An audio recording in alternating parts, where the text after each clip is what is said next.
Bonjour à tous, voici la correction des exercices sur la chute libre. Alors, l'exercice 29. Alors, pensez, chaque fois que vous faites un exercice, à dessiner vos axes avec un système de référence. Donc ici, on vous parle d'un hélicoptère qui laisse tomber un colis de vêtements d'une hauteur de 200 mètres. Et alors, on suppose que la descente est en chute libre, ça veut dire qu'il n'y a pas de force de frottement. Donc ici, vous voyez, j'ai représenté le colis à 200 mètres, et alors j'ai mis mon axe X, donc c'est mon système de référence. Donc le niveau 0, c'est le niveau au sol, et 200, c'est le niveau au moment où on lâche le colis. Maintenant, je note toutes mes données. Donc, ma position de départ, x0, c'est bien 200. Ma position finale, ce sera au sol, c'est 0 mètre. Ma vitesse de départ, c'est 0, puisqu'on lâche le colis, donc on ne le lance pas.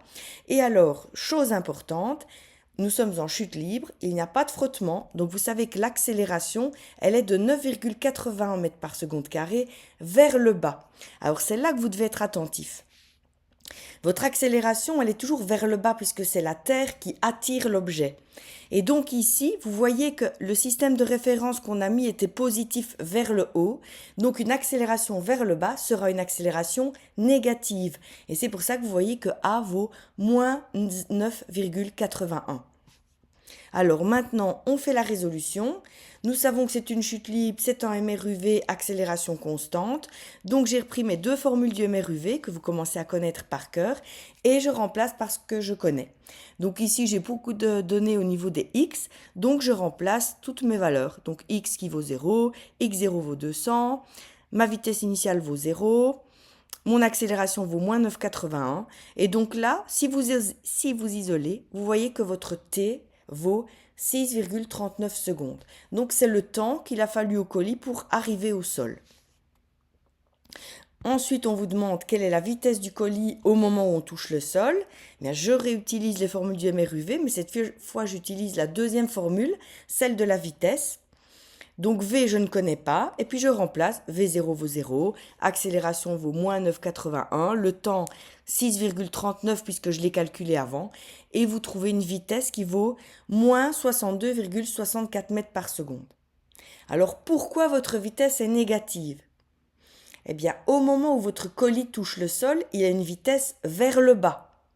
Or, vous avez mis votre système de référence positif vers le haut. Regardez votre schéma. Donc forcément, une vitesse vers le bas est une vitesse négative. Alors, on vous demande de savoir si votre calcul est approximativement correct. Pour dire la vérité, pas tout à fait, parce qu'ici, on n'a pas tenu compte des forces de frottement. Quand on lâche un objet à 200 mètres de haut, il acquiert des vitesses très très importantes où il y a beaucoup de frottement. Donc dans la réalité, votre temps de chute sera un petit peu plus petit. Je passe maintenant à l'exercice 30. Donc vous voyez, j'ai refait à nouveau le schéma directement. Donc c'est un ballon de foot qu'on envoie vers le haut. Vous voyez, V0 est lancé vers le haut. J'ai pris le même système de référence que pour l'exercice précédent, donc positif vers le haut. Le ballon, qu'il soit en train de monter ou de descendre, il est toujours attiré vers la terre, donc son accélération sera toujours vers le bas. Donc c'est une accélération négative de moins 9,81. Donc bien attention à ça, que le ballon aille vers le haut ou vers le bas, la Terre l'attire toujours vers le bas. Donc votre accélération sera négative. Et maintenant, je résous. Alors, je sais, on me demande ici la hauteur maximale atteinte par le ballon.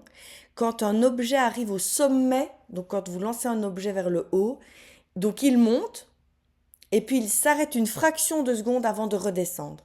Donc ce qu'on sait du ballon quand il est tout au sommet, c'est que sa vitesse à ce moment est nulle.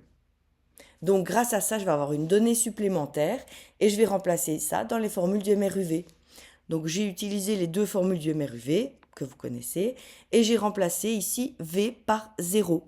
Donc V égale 0, V0 vaut 15, A moins 9,81. Grâce à ça, je trouve le temps qui vaut 1,53 secondes. Donc c'est le temps qu'il a fallu au ballon pour aller du sol jusqu'à sa hauteur maximale. Grâce à ça, je vais pouvoir trouver la valeur de x, donc de la hauteur. Je remplace dans l'équation et vous voyez que je trouve 11,47 mètres. Alors ensuite, on me demandait quelle est la durée de la montée. Ben, vous avez vu, la durée de la montée, j'étais obligée de la calculer dans l'exercice A. Donc c'est bien 1,53 secondes. Alors l'exercice 31, il est un petit peu plus compliqué parce qu'il se fait en 2 étapes, mais vous allez voir, on fait toujours le même principe. Donc j'ai fait un schéma de ma situation, je sais que j'ai un objet qui tombe, et alors durant les 10 derniers mètres de sa chute, voilà, il met 1 seconde pour toucher le sol. Donc j'ai mis toutes les données pour la dernière seconde de chute. Donc le x0, le x de départ, ben, on est à 10 mètres. Le x final, c'est au sol, 0 mètre. Le temps de chute, bah, puisque c'est la dernière seconde, elle vaut 1 seconde. Et l'accélération, on n'a toujours pas bougé puisque c'est une chute libre. Donc moins 9,81. Donc je vais essayer de résoudre tout ce que je peux pour cette dernière seconde de chute. Donc j'utilise les formules du MRUV et je vois que ça me permet de calculer la vitesse de départ. Donc la vitesse au moment où on est à 10 mètres de chute. Et je vois que la vitesse vaut 5,095 mètres par seconde. Alors, je n'ai pas encore répondu à la question parce que moi, ce qu'on me demandait, c'était surtout ce qu'il s'était passé avant les 10 mètres de chute. Donc, de savoir de quelle hauteur, au départ, on avait lâché le colis. Donc, je vais rechanger mes données. Je vais prendre ici, donc ce qui m'intéresse, c'est le départ, donc tout au-dessus, quand on lâche l'objet, donc quand sa vitesse est nulle. Donc V0 vaut 0. La vitesse, moi je la connais à 10 mètres, donc je vais utiliser V à 10 mètres de haut. Donc ma position finale, je vais considérer que c'est ma position à 10 mètres de haut. Et je vais essayer de trouver la position initiale x0. Donc j'utilise mes 2 formules du MRUV. Alors je remplace ici la formule de la vitesse. Donc vitesse finale 5,095, donc c'est toujours ma vitesse à 10 mètres de haut, qui vaut 0, moins 9,80 fois t. Comme ça, je vais avoir le temps qu'il a fallu à l'objet pour tomber de sa position maximale tout au-dessus jusqu'aux 10 mètres de haut. Et je trouve le temps qui vaut 0,519. Ensuite, j'utilise l'équation de position avec les x pour voir ce que vaut ma position de départ. Donc je sais que ma position finale, elle est à 10 mètres de haut. X0, je ne connais pas. Je remplace tout le reste par ce que je connais. Et vous voyez que je trouve une position de chute de 11,32 mètres. N'hésitez pas à revoir cet exercice parce que je sais qu'il est un petit peu plus compliqué puisqu'on a changé les systèmes de référence. On a d'abord fait une première étape avec les 10 dernières secondes de chute et puis après on est revenu à la situation de départ.